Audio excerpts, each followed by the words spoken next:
All right, welcome back to Statement Games Live. My name's Nathan. I'm here with Mark. What's going on, Mark?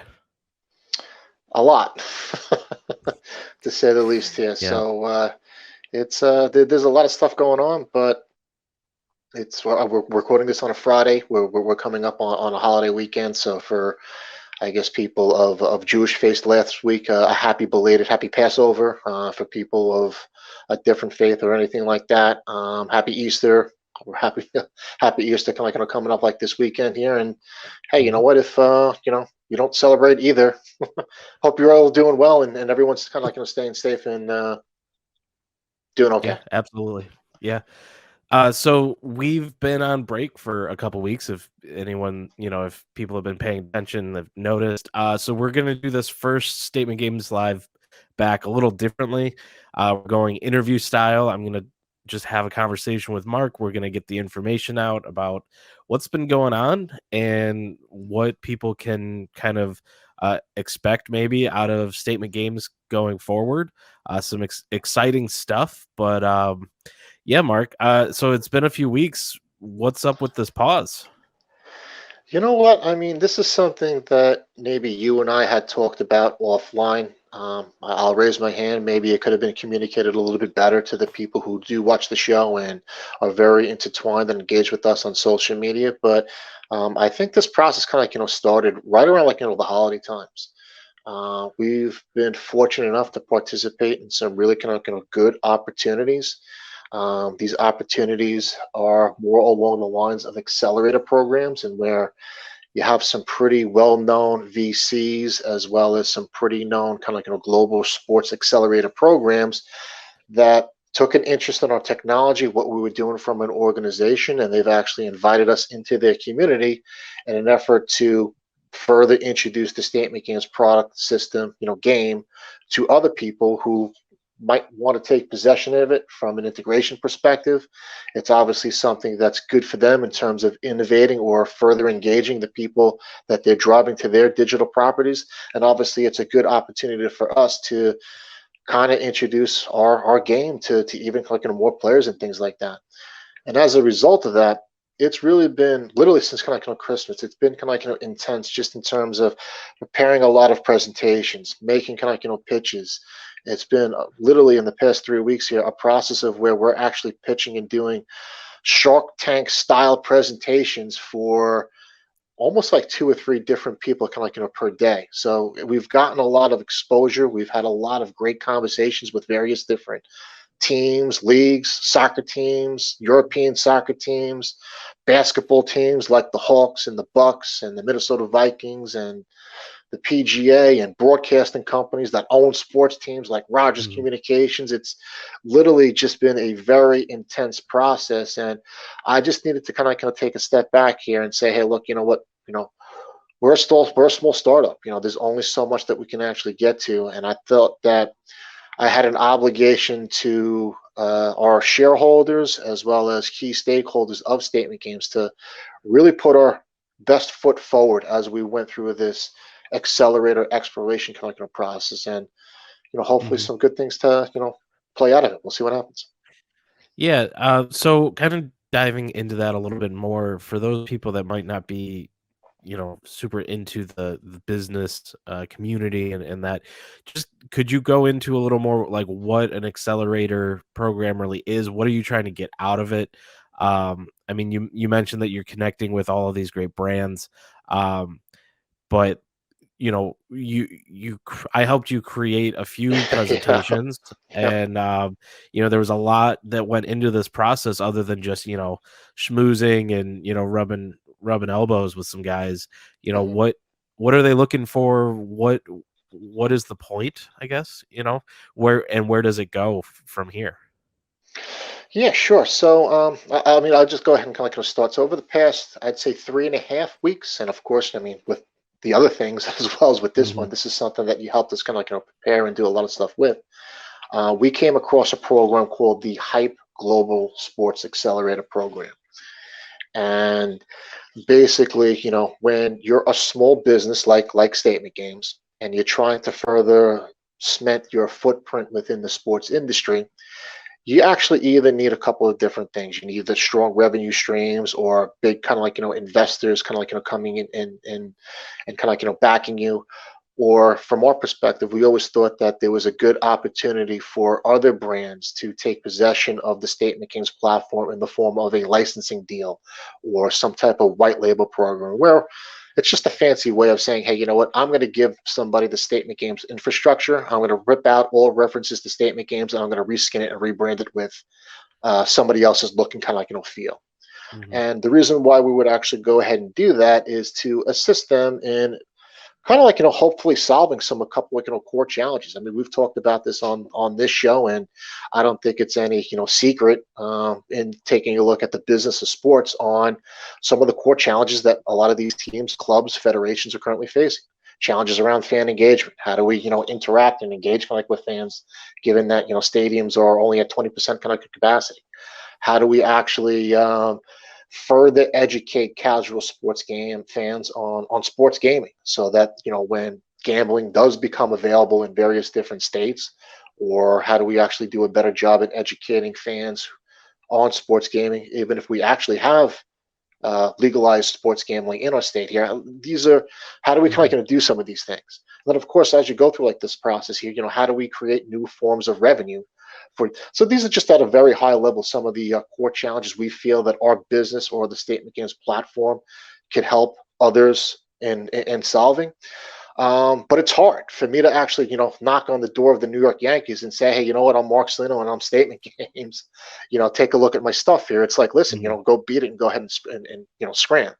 It's a lot of no's. We've been told no a lot over the past Yeah. 4 years. So uh, to kind of come back to your question here, the purpose of an accelerator program is to actually help you cultivate and accelerate those relationships as opposed to trying to do it kind of like, on your own. These Gotcha. are groups that already have the relationships. They've kind of like, cemented their footprint within the sports industry, through personal relationships or business kind of like, dealings with a variety of different people for a number of years.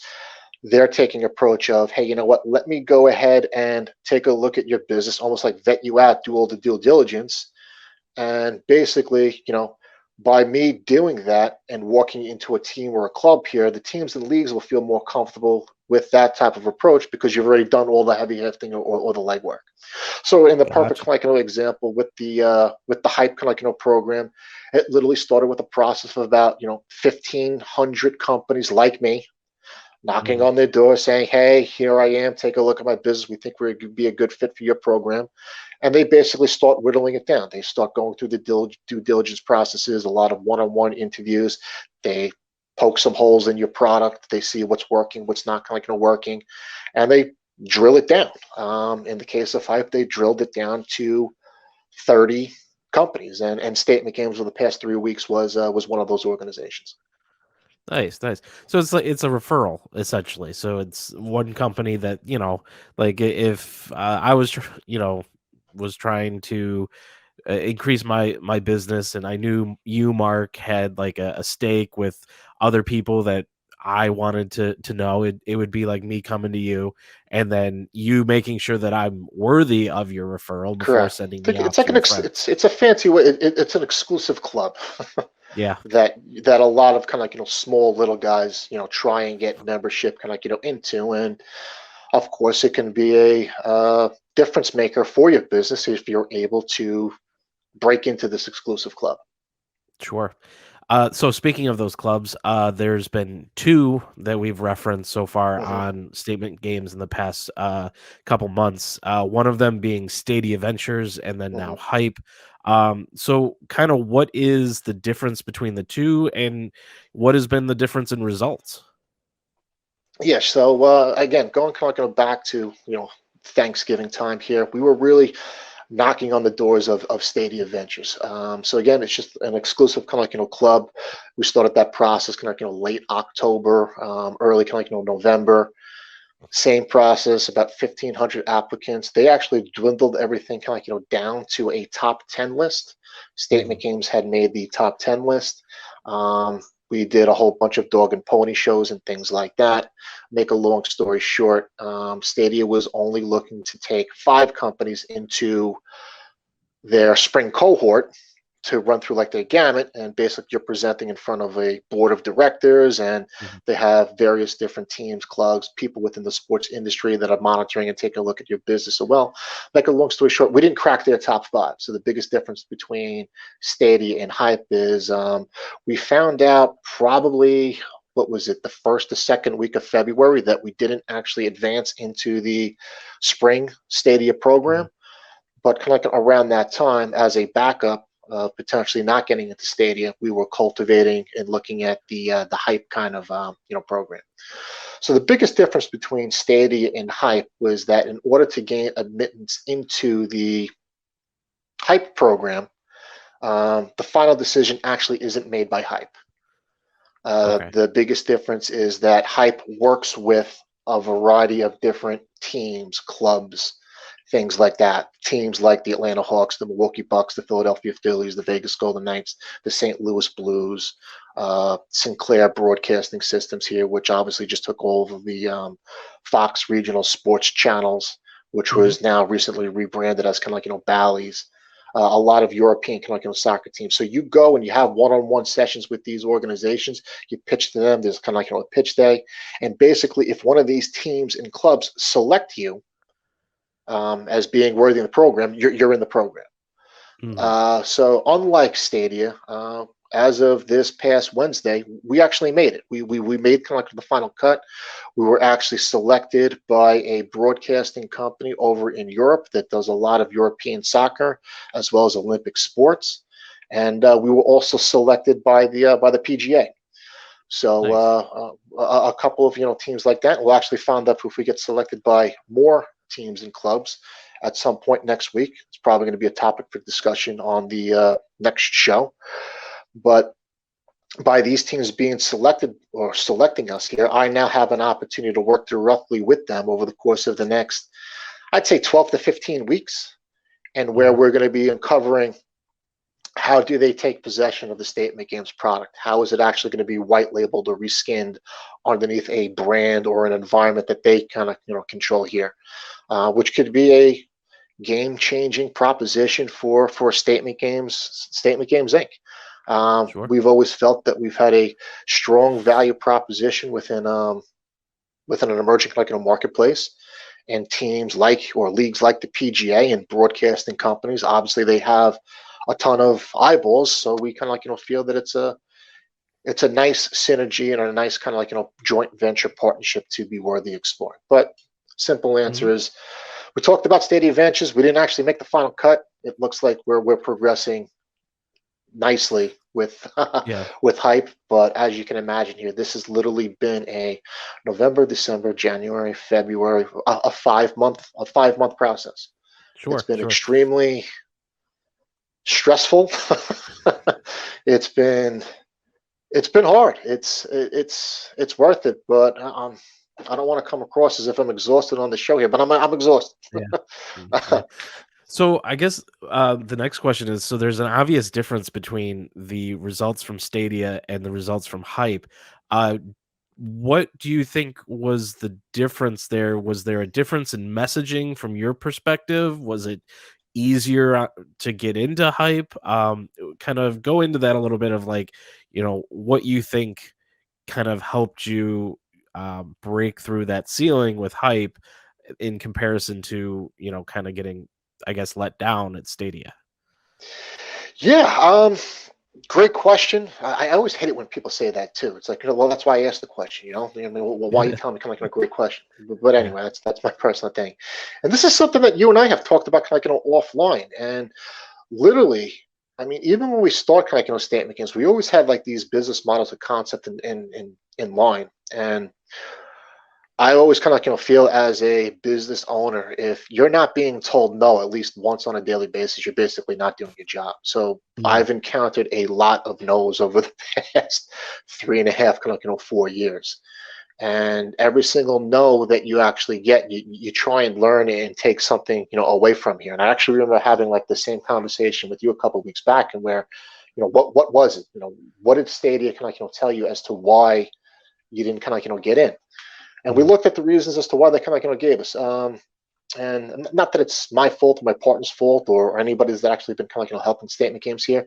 If you take a look at our business, there's two kind of distinct kind of areas. There's a business B2C kind of model, and ultimately a B2B model. And we always kind of felt that it's better for us to make our mistakes underneath our own particular brand as opposed to developing technology, giving it to the Minnesota Vikings or the PGA or something like that here, them kind of getting pissed off or angry with us because it's not functioning the way that it was designed to kind of function. Let's make our own mistakes on our environments, but in the meantime, we're building up our brand. So the first bit of thing that I changed up the messaging for was, what are you? Are you a B2B or are you kind of a B2C? So on the hype kind of model, I think we spent a lot more time focusing in on, hey, you know what, we're a B2B solution as opposed to trying to be both to a potential kind of brand. So let's kind of cut out potential confusion on who we actually are to these types of individuals. So I think we did a better job at communicating, one, that we were a B2B model. On the flip side of that here, another kind of reason as to why we were communicated for not advancing with Stadia was that in the course of our presentation, there was some concerns on the B2C side of things that maybe our retention numbers weren't that strong, or there was there was more questions around that aspect of the business. And hey, other companies probably did a better job, and that's why they kind of didn't. So in this particular message, we spent a lot more time in communicating, one, how we were actually acquiring users, what our cost per acquisition actually was. We were taking a look, and we've done trials with IDP guys and some other companies as well, how we were actually showing how, by us taking the data on the back end, how we were leveraging that data to drive different little kind of revenue streams and retaining people from a sales perspective. And I think we were actually showing that about 53% of the people who go through the Statement Games game or platform become that much more receptive to corporate messaging or messaging, either in the form of emails or push notifications or web connect notifications, as opposed to just sending these offers and messages to anybody there. Then we also spent a lot of time in actually showing that people who come onto the Statement Games platform, when I take a look at a specific interaction and then say 6 months from kind of that interaction, over 50% of the people who are making a transaction with Statement Games on day one, I will actually have seen that a transaction or an interaction with them by month 6.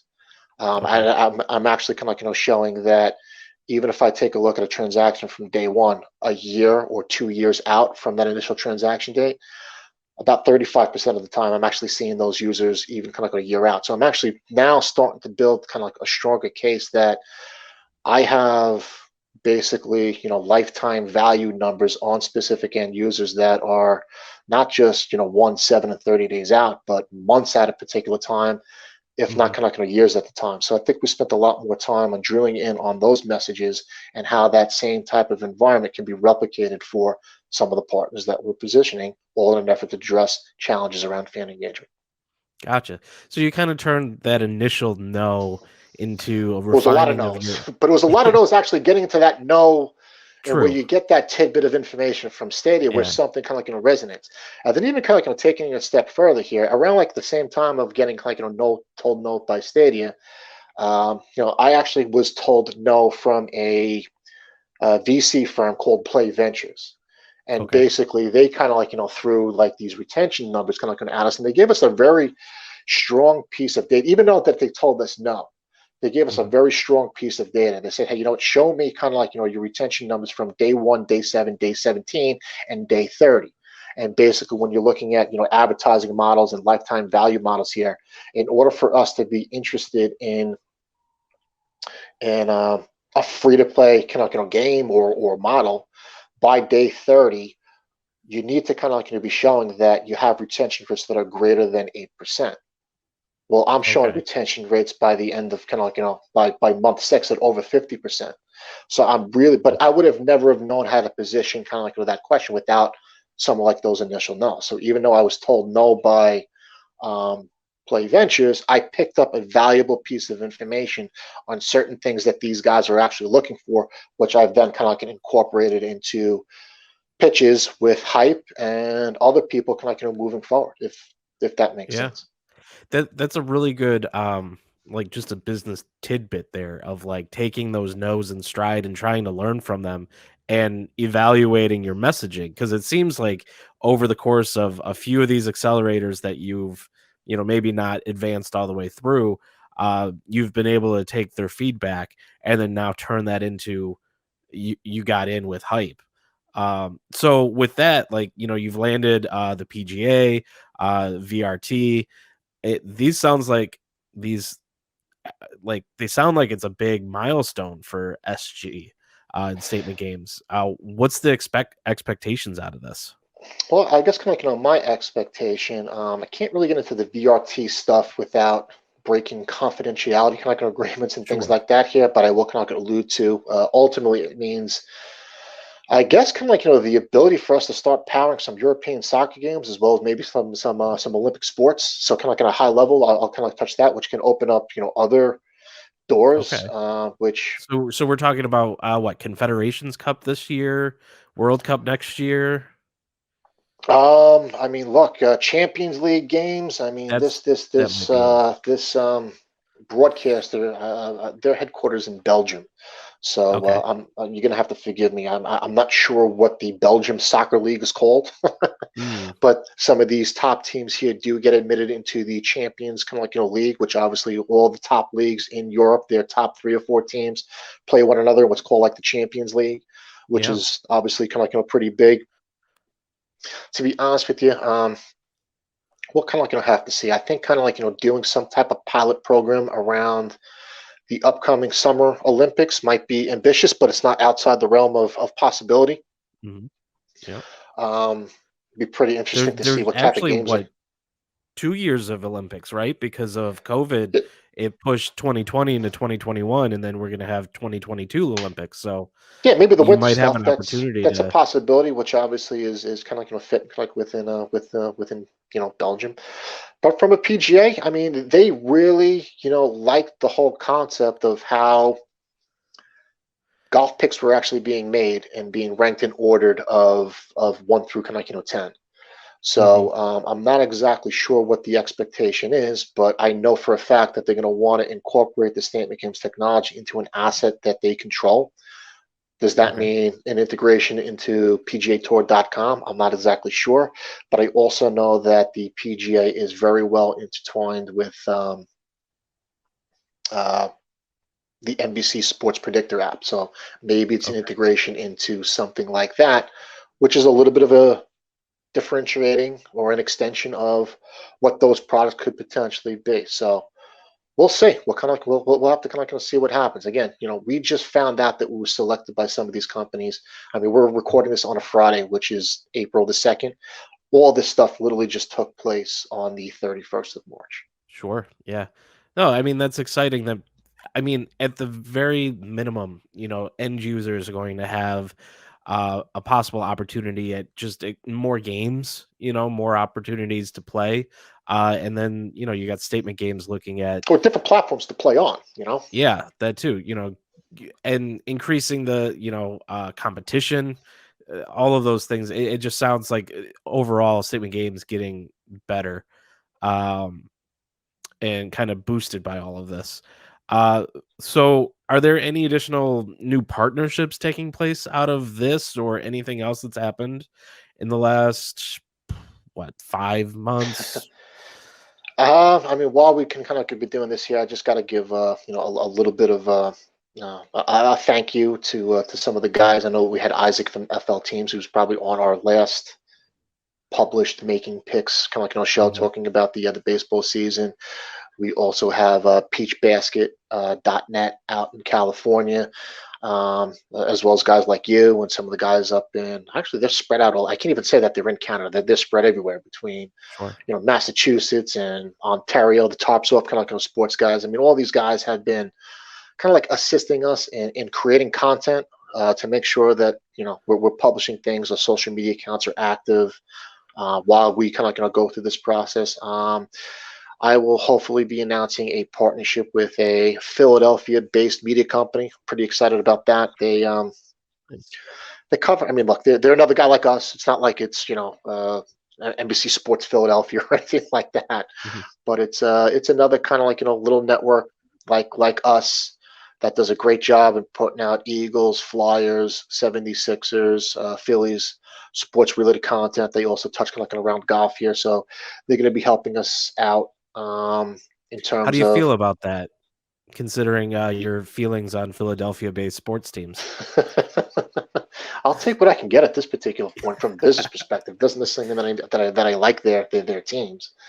But Mhm. yeah, they're going to be helping out and basically, creating statement games content. It's going to help all kind of parties out from an SEO kind of perspective, and for their efforts, they're another organization like you that's going to be taking statement games up on the opportunity to earn some additional options or equity in the Mhm. statement games platform as a result of their contribution. Sure. Yeah, nice. So I'm just looking at the notes here, and this one's jumping out at me. So you got blackballed by Indeed? What's going on here? Yeah, you know what? I mean, I've been obviously networking with like a lot of people in an effort to keep things kind of like rolling here. I heard about, I wouldn't even call it like a trick, right? But it's just kind of like a strategy that has worked well. I'm not even going to mention the names or anything like that, but it's other partners that we worked with. And what they've actually done here is they've created profiles for themselves for Indeed, and they post kind of like entry level contribution writing Mhm. positions for their networks, and they've gotten a whole bunch of applications, and a couple of these guys have actually grown their authorship base to about like 30 contributing writers now. So it's like, all right, I'm gonna look to do like the same thing with statement games. So I mean, I'm not sure if it's me or if I did something to kind of like upset them. I can't imagine. I mean, especially after only 5 minutes, it usually takes people a couple of weeks before they realize they can't freaking stand me, but not necessarily like right off like the jump here. I create a statement games profile on Indeed, right? And I create like a couple of job opportunities, internships, Mhm. basically. And again, we're a startup. We're not paying people, but we pay people in perks. We pay Sure. people kind of options. If your college or university accepts tuition credits, we can fill out all the proper forms to get you the credits that you actually need if you're looking to break into the sports industry. And I post these offers kind of like on Indeed. I'm specifically looking for baseball writers. I was looking for a New York Yankees writer, and I was looking for a New York Mets writer, being that baseball season was about to start kind of like at the time. Yeah. So I posted, I don't know, like the next day or something like that. I get like a couple of like applications, and other partners that I've worked with like, yeah, we get like we've gotten like 90 to 100 applications right off the jump. I got like a handful. I Okay. looked at one particular person, didn't necessarily kind of work out, and I basically just get this notification from Indeed that my account has been suspended. Hmm. I'm like, well, what the heck is kind of wrong, right? So I go through the support system. I was like, all right, well, can you give me a reason as to why I've actually been suspended? It's like, oh, you know what? It looks like it's not that big of a deal. It looks like your account has been flagged. We just need you to verify your account. And the way that we need to, verify that you're the owner of Statement Games, can you provide some type of, bank statement or phone bill or something from like a vendor that shows your company name as well as the address Mhm. on the thing? I was like, all right, well, it's not a problem. I go ahead and send over a Citibank bank statement. I send over kind of like an AT&T kind of phone bill. I wound up getting to a point where I actually sent my 2019 kind of tax company kind of tax return here to show. Wow. I sent my employer kind of ID. I sent my Yeah. articles of incorporation. No matter what I actually sent, they basically said, hey, you know what? It's not the right proper documentation. So I guess I was getting a little frustrated kind of at the time, and I asked the lady, I was like, I don't understand how documents like this don't verify my Yeah. account. You know, what's going on here? Can you please provide me with a rational explanation as to why my account is not being verified? And I have everything can I document. 2 hours later, I get a notification from from Indeed that my appeal has been rejected. No additional information on the subject matter will be provided. We apologize for any type of inconvenience that this may have caused. And that was it.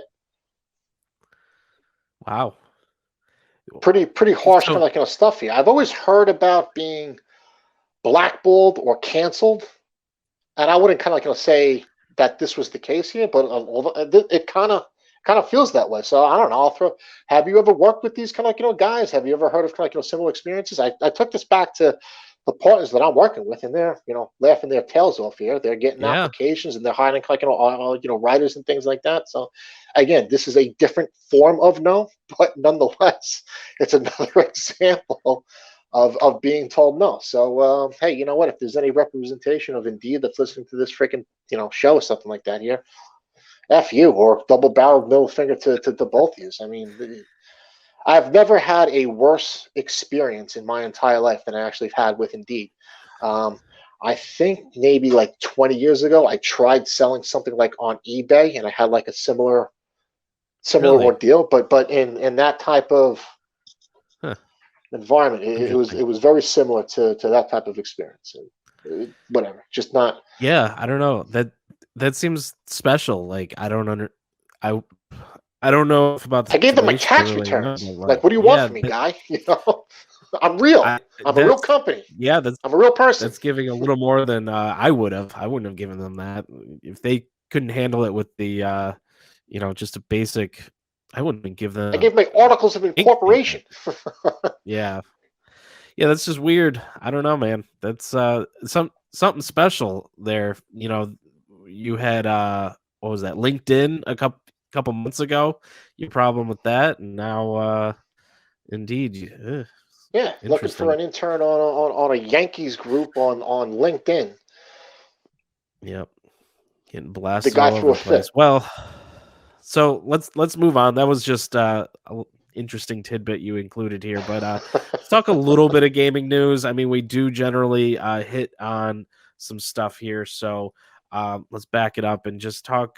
Fox Sports rebranded as Bally Sports. I think I saw on Twitter there was a new like in-game kind of like scoreboard feel, and definitely saw the new logo in a basketball game. But you want to go into this a little bit more and say what's up?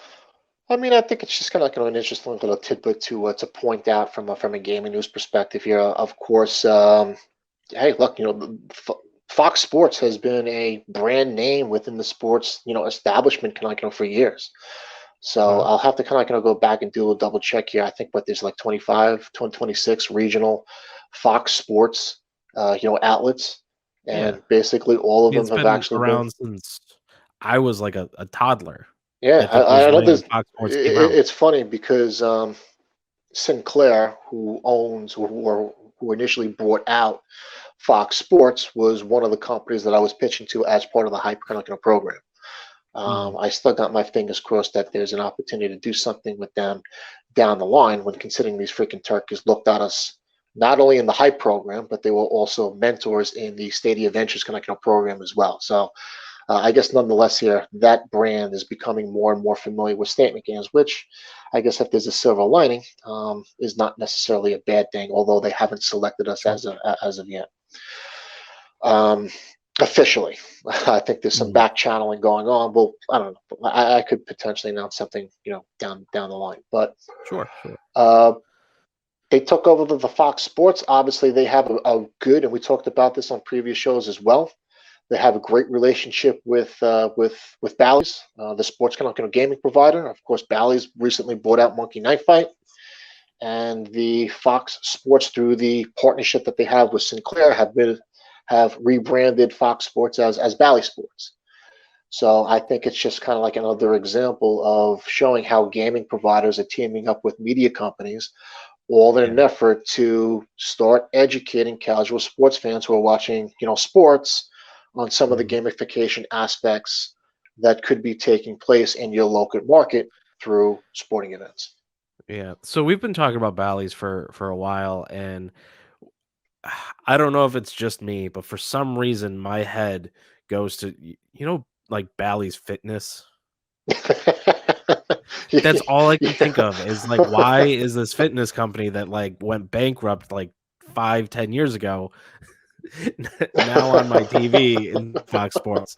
Yeah. Yeah, that's where my head goes. But yeah, no, it's interesting. It's interesting the verticals that are being created with the integration of media companies as well as um, gambling and sports broadcasting. All of this stuff is it's almost like they're it, I don't want to say monopolizing, but it's like there was a major trend of just democratization and like things spreading out. Like you had a company over here that did X thing, and you had another company over here that did Y thing, and now it's like everything's like atoms coming together and pairing up, and we're starting to just get these major groups that are taking in lots of audience and creating their income and their revenue streams in multiple different ways, all under the same kind of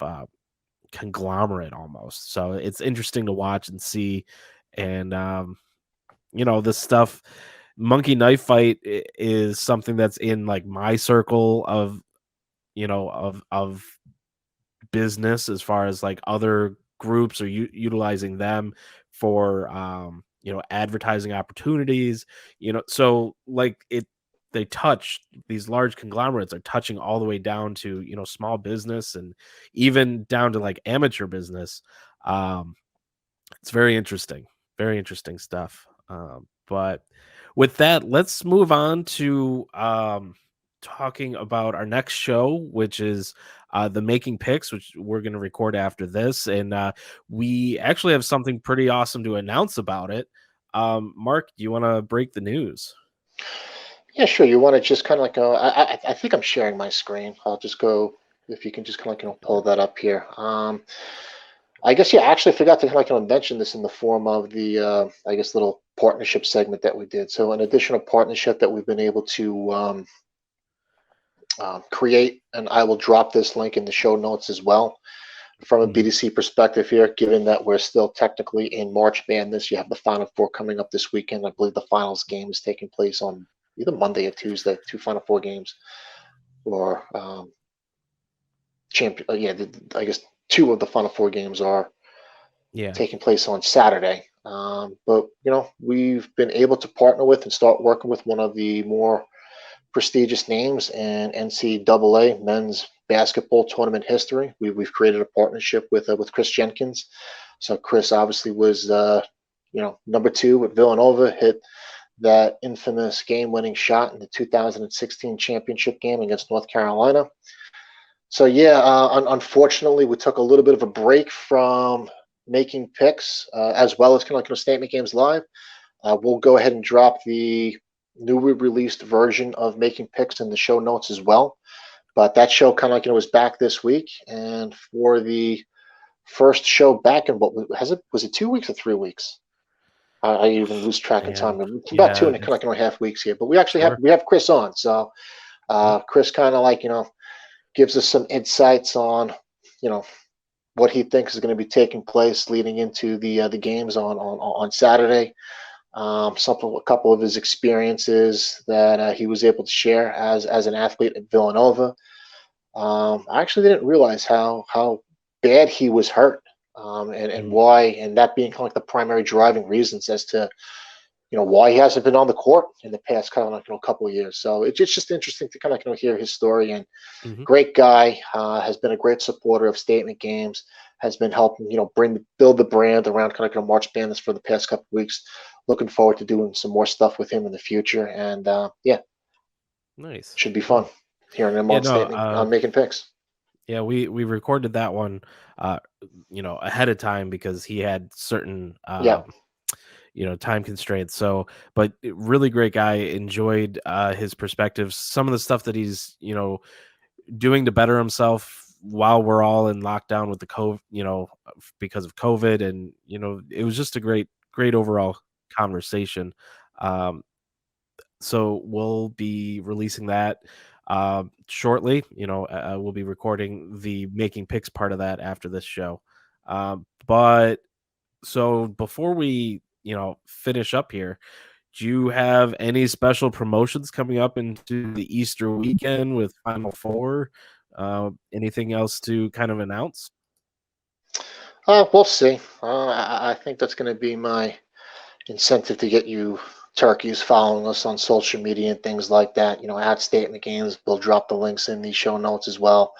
Facebook, Twitter, Instagram here. So we'll be making some announcements on how you can kind of compete for a little extra Easter egg cash, Hmm. so to speak here. But I'm not going to disclose all of my secrets unless you're following us on social media, unless you get a better idea. Yeah. So to do that, you can follow on all social medias at Statement Games. Make sure you subscribe to the YouTube channel, Statement Games Inc. And of course, play the game, statementgames.com, on Android and Apple, as well as desktop. With that, Mark, it's great to be back. This was a really great episode. I like this format of, more interview style, getting some good tidbits out of you, and looking forward to our next episode, and finishing up making picks. Yeah, give us a comment if you like this format better and you like to kind of see more. We want to call it interview style types of Q&A sessions, and where we're just taking a look at the sports gaming industry and the business of statement games here. And I guess we're trying to get our message across in a slightly different format, in a way that's a little bit more conversational, as opposed to maybe us trying to present something. Mhm, sure. All right. We'll catch you next week, Mark. Catch you later. Take care.